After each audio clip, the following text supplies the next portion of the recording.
my group of friends from being involved in football are very, very different. Yeah. You know, it's people from all different backgrounds. So, but when you come together as a team, you know, you're a team ultimately. So that's the way I look at things. And I think probably the best examples of that are high performers.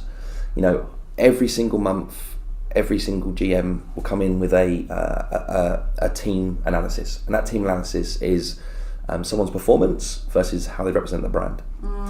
So there's 4 boxes on that team performance.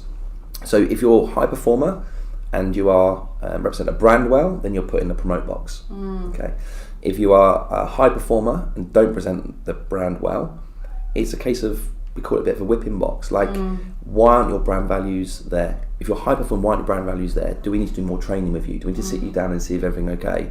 Why are you acting up? Why are you causing a problem?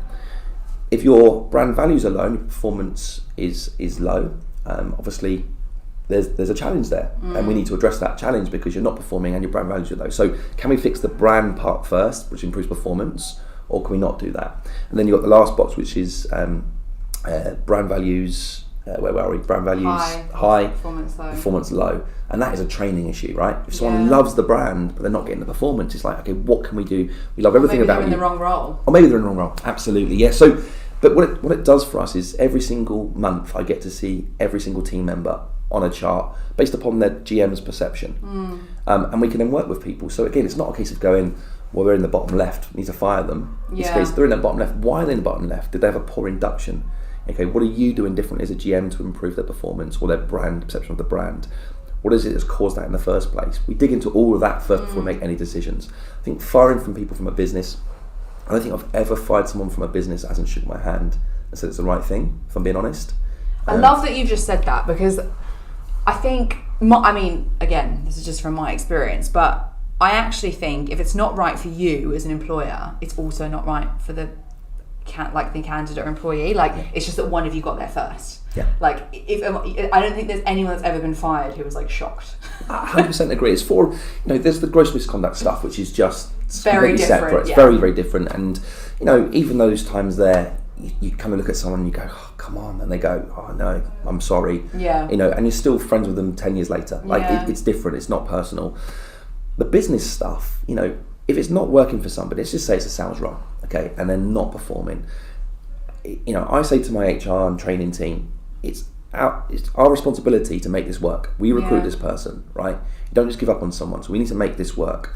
But sometimes it doesn't work. And I think after 1, 2, 3 months, that person knows themselves. They just go, do you know what? I thought I'd like sales, but it's just not me. I don't like asking someone if they want to join, or I just don't feel comfortable doing it.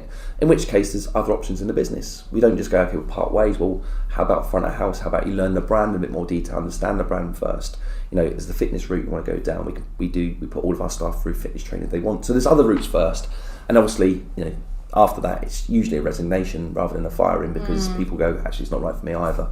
I think there's very few cases where you have to go into a room and go, you know, you have to leave. It doesn't really work like that if you do the other bits right. Yeah, I think that's bang on. So obviously you're the CEO of someone else's business right now, which you were basically headhunted out of your own business to do. What's that been like? Because obviously running my business is the main reason I'm doing this is because I'm 100% unemployable, and the thought of working for someone else literally makes my skin crawl. And yeah, I would be fired probably, because I'm just one of those people that you tell me what to do and I go, no, fuck that, I'm going to go do it my own way. Which is why I've always been problematic as an employee. Yeah. How have you found that? Like, I think if you're a crowd pleaser, it's easy. You know, it's. Do you know what? I was speaking to a friend the other day, because I have had my own business, and I also started to talk later on about a business, another business that I started that I was offered investment for, but only if I left Gymbox. Right. And that would have been starting my own business, and I didn't do it, and there's reasons for that, and probably regrets there as well. But because I'm so, put it this way, the feeling of losing for me lasts for days or weeks. The feeling of winning lasts for minutes. Right. Now that's quite sad. You know, I'm told that's quite a sad feeling, right? Because, well, you know, if you've won, you should. But actually, I think a lot of people I can relate to that. Yeah, it's that you get the high, no matter what it is. It could be work, it could be sport, it could be whatever. So I get that initial real buzz about, okay, great, we've really achieved. That's great. You know, could be a transaction. You know, we sold a big chunk of equity in business in 2016. It felt great. I stood in the lawyer's office on my own. overlooking London, big window, thinking, do you know what, it was worth it. Yeah. I walked out the office. Next day, I'm like, okay, what's next? Yeah. You know, I'm like, what's next? So I think that's an entrepreneur's disease, though. Yeah. Because I have that. We will like, for example, we were over target last year, and our first year of business was by a significant amount of money.